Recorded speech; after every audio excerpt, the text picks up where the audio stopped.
তাহলে কি আপনি টাকাটা চুরি করেছেন? এই কথা শুনে ইমাম সাহেবের চোখে পানি চলে আসলো। আর ইমাম সাহেব বলল, আপনাদের টাকা হারিয়েছে, আপনারা এতদিন কেন আমাকে বলেননি? তখন তার স্ত্রী বলেন, এই লজ্জার কথা কি কাউকে বলা যায়? ইমাম সাহেব টাকা চুরি করেছে, এটা কি কারো কাছে বলা যায়? তখন লোকটা বলল, আপনি কি সত্যি সেই টাকা নিয়েছিলেন? ইমাম সাহেব বলে, হ্যাঁ, আমি সেই টাকা নিয়েছিলাম।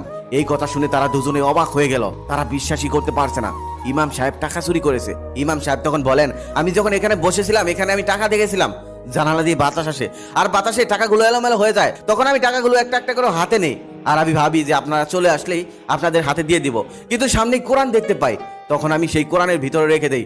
ভেবেছিলাম যাওয়ার সময় বলে দিব, কিন্তু আর আমার খেয়াল ছিল না, তাই আর বলা হয়নি। তবে আমি কেন কান্না করছি জানেন? আমাকে চোর বলা হয়েছে, এই জন্য আমি কান্না করছি না।